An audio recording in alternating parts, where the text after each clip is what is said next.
നിങ്ങളെല്ലാവരും അതിനകത്ത് പരിശ്രമിക്കുക. അതിനായിട്ട് ഇവിടെ എത്തിച്ചേർന്ന എല്ലാ കുഞ്ഞുങ്ങളെയും ഏറ്റവും സ്നേഹത്തോടുകൂടി സ്വാഗതം ചെയ്യുന്നു. അങ്ങനെ പഠിക്കാൻ പാടുള്ള കാര്യങ്ങളെല്ലാം സമർപ്പിച്ചിട്ട് വേണം അമ്മ അമ്മയുടെ തിരുക്കുമാരനെ പഠിപ്പിച്ചതാണല്ലോ അല്ലേ? അമ്മ ഈശോയെ ഇങ്ങനെ കൂടെ കൊണ്ടുവരുന്ന ഓരോ കാര്യങ്ങളും പഠിപ്പിച്ച ആളാണ്. അപ്പൊ എന്നെയും അതുപോലെ പഠിപ്പിക്കണേ ആരോട് പറയണം? ഈശോയോടോ, മാതാവിനോട്. പിന്നെ നമ്മുടെ ജീവിതത്തിൽ എന്ത് പ്രശ്നങ്ങൾ ഉണ്ടായാലും നമ്മൾ ആരോട് പറയണം?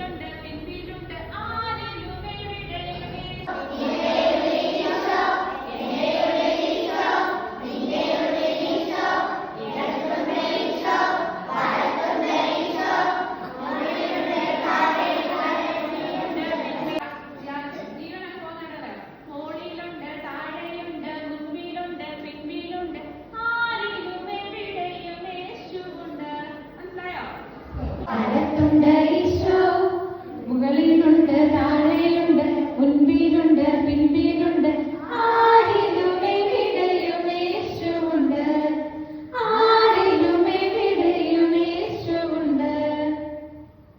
അതിലൂടെ ഈശോ ഉണ്ടോ? അത് ബോധം സന്തോഷമില്ലല്ലോ. ഈശോ ഇല്ലാത്ത പോലെയാണല്ലോ ഇരിക്കുന്നത്. ഉണ്ടോ?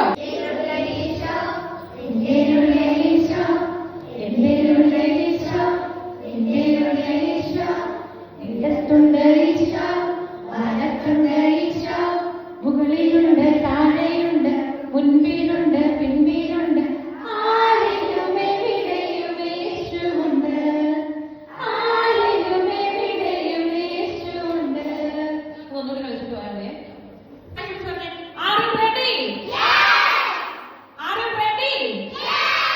ഓക്കെ, എന്നാ തുടങ്ങി.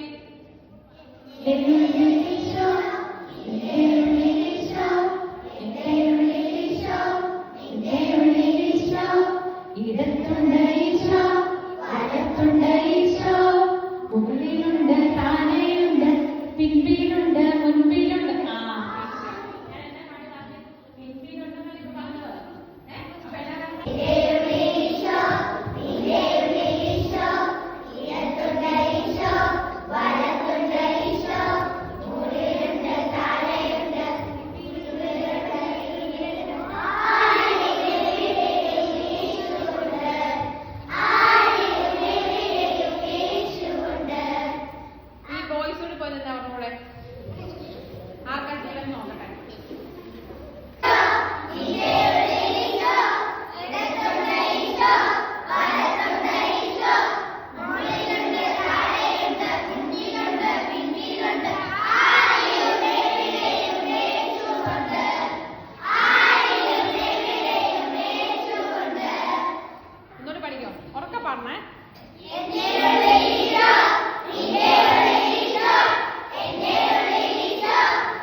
ലളിതമായ രീതിയിൽ ക്ലാസ് എടുത്ത ഞങ്ങളുടെ സ്നേഹം നിറഞ്ഞ ബിസിനസ് സിസ്റ്ററിന് എല്ലാവരുടെയും നാമത്തിൽ നന്ദി പറയുന്നു. ലഹരി വസ്തുവായിട്ട് എനിക്ക് എന്തായിത്തീരും. എന്റെ പഠിത്ത രീതികൾ, എന്റെ വിദ്യാഭ്യാസപരമായ കാര്യങ്ങൾ, ഇതെല്ലാം വെച്ചുകൊണ്ട് ഏറ്റവും മികച്ച ഒന്ന് സ്വപ്നം കാണാൻ എനിക്ക് അപ്പോൾ മനസ്സുകൊണ്ട് ഓരോ വ്യക്തികളും ഇനിയെങ്കിലും തീരുമാനമെടുക്കും. അപ്പൊ നമുക്ക് അറിയുന്നത് ഈ മികച്ച ലക്ഷ്യം ഉണ്ടാവണമെങ്കിൽ ലക്ഷ്യം നേടിയെടുക്കണമെങ്കിൽ നമുക്കത് വേണം. അല്ലെങ്കിൽ ജീവിതത്തിലെ ഏറ്റവും പ്രധാനപ്പെട്ട കാര്യം മികച്ച ലക്ഷ്യം ഉണ്ടാവണമെങ്കിൽ മികച്ച ലക്ഷ്യം. നിങ്ങളുടെ സംസാരം 3 കുട്ടികൾ പഠിക്കാനുണ്ട് വരും ആണോ? അങ്ങനെ വന്ന് പഠിക്കുന്ന സമയത്ത് റാഗിങ് ഉണ്ടാകുന്നു. അവർ അവിടെ തീരുമാനമെടുക്കുന്നു എന്ന് എല്ലാവരും ഒറ്റക്കെട്ടായി നിൽക്കണം. ഓക്കെ, എല്ലാവരും ഒറ്റക്കെട്ടായി കുഴപ്പമില്ല. പക്ഷെ എന്താ സംഭവിക്കുന്നു? നൈസായിട്ട് കൂടുന്നുണ്ടായിരുന്നവര്, പ്രശ്നം വരുമ്പോൾ നൈസായിട്ട് കൂടുന്നുണ്ടായിരുന്നവര് പോകുന്നു. 3 എടുത്തിട്ട് കൊതിക്കുന്നു, കിട്ടുന്നു, അടി മേടിക്കുന്നു. ശ്രദ്ധിക്കുക. ഇനിയാണ് അത് കഴിയുമ്പോൾ ആ ആദ്യം നടന്ന അടിയൊക്കെ പുറത്തേക്ക് വില്ലന്മാരെന്ന് പറയുന്ന വ്യക്തികൾ എന്ത് ചെയ്തു? അവിടെ ലിക്കറെ കൊടുത്ത് എടാ നമുക്ക് സുഹൃത്തുക്കളാകാന്ന് പറഞ്ഞ് സൗഹൃദമായിരിക്കണം. ആണോ? ശരി. തിരിച്ചു വരുന്ന വഴിക്ക് തിരിച്ചു വന്നു കഴിയുമ്പോൾ അതിൽ ഒരാൾ പറയുന്നു എനിക്ക് പ്രതികാരം. ബാക്കി 2 പേരും ആദ്യം ഈ നിർദ്ദേശത്തോട് അതായത് പ്രത്യേകിച്ച് ലക്ഷ്യമൊന്നും ഇല്ലാതെയാണെങ്കിൽ ചിലരങ്ങോട്ട് പോകും, എവിടെയെങ്കിലും കെട്ടിക്കിടക്കും. ആണല്ലോ കൂടുതൽ പിടിയിൽ ചെല്ലുകളായി പോകും. നാണക്കേട് നാണക്കേടേ നല്ല നാണക്കേട്.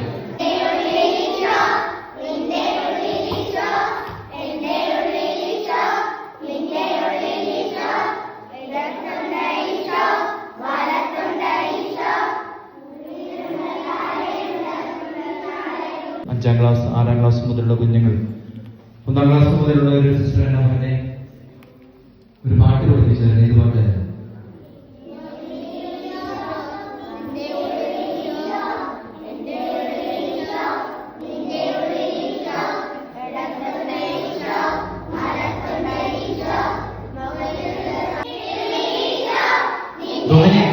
കൈ ഓപ്പൺ ചെയ്യാനല്ല പറഞ്ഞു.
ശരിയാണോ?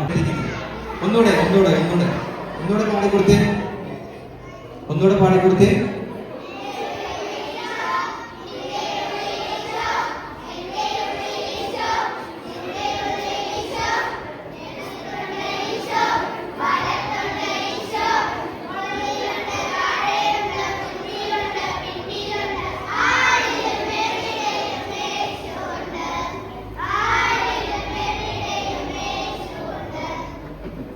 രക്ഷപ്പെട്ടോ? അവിടെ പോയി കൂട്ടം കൊണ്ട് നിൽക്കരുത്. ഇവിടെ പെട്ടെന്ന് പോവാം. പിന്നെ നമുക്ക് വേറെ പരിപാടീസ് ഉണ്ടോ?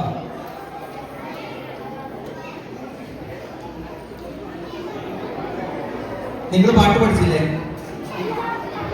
അപ്പശബ്ദം കേൾപ്പിക്കരുത് പറഞ്ഞിട്ടുണ്ടോ? പാട്ട് പഠിച്ചില്ലേ? അതിനെ പഠിക്കുന്നത് ഇത് പാടില്ലേ? പഠിക്കേ, നിങ്ങൾ പാടിക്കേ. പാട്.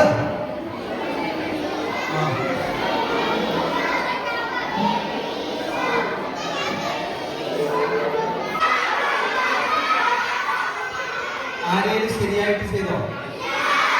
നമുക്ക് ഒന്നുകൂടെ കളിക്കണം. ചുമ്മാ നിൽക്കുവാണോ? ചേട്ടൻ ചുമ്മാ നിൽക്കുകയാണ്, ചേട്ടൻ ചുമ്മാ നിൽക്കുകയാണ് പിള്ളേർ പറയണം. അപ്പൊ ആദ്യത്തെ സ്റ്റെപ്പ് എങ്ങനെയായിരുന്നു? ആദ്യത്തെ എങ്ങനെയാണ്?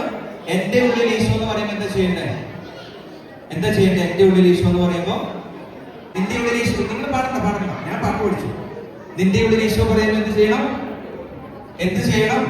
കൈ നീട്ട്. നിന്റെ ഉള്ളിൽ ഈശോ. ഡൊമിനിക്കിന് ഷൈൻ പിടിച്ചോ? ഈ ഒരുമാതിരി ഇങ്ങനെ നിൽക്കണേ. നിന്റെ ഉള്ളിൽ ഈശോ എന്ന് പറയുമ്പോൾ എന്ത് കാണിക്കണം? കൈ നീട്ടുക. ഇനി അടുത്തത് ഇടത്തുണ്ട് ഈശോ ആണ്, അല്ലേ? ഇടത്തുണ്ട് ഈശോ നോക്കുമ്പോൾ എന്ത് ചെയ്യണം? നമ്മുടെ ഇടത്ത് സൈഡ് ഏതാണ്? ഇടത്ത് സൈഡ് അപ്പുറം സൈഡില്ല, ഇടത്ത് സൈഡ്. അപ്പൊ ഇടത്തുണ്ട് ഈശോ എന്ന് പറയുമ്പോൾ ഇടത്ത് കൈ പുറകോട്ട് മടക്കുക. പിന്നെ വലത്തുണ്ട് ഈശോ എന്ന് പറയുമ്പോൾ വലത്ത് കൈ പുറകോട്ട് മടക്കുക. ദെൻ മുകളിലുണ്ട് ഈശോ, അല്ലേ?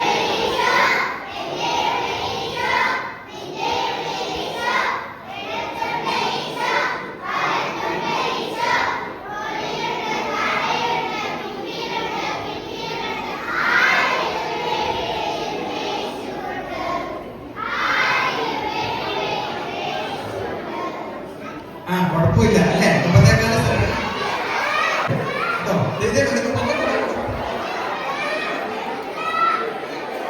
മതി. ചേട്ടന്മാർക്ക് ചേച്ചിമാർക്ക് നല്ലൊരു കാപ്പ് കൊടുത്തേ. ശ്രേഷ്ഠവും അതുപോലെ തന്നെ ഏറ്റവും പവിത്രവുമായിട്ടുള്ള ഇടമാണ് ദേവാലയം.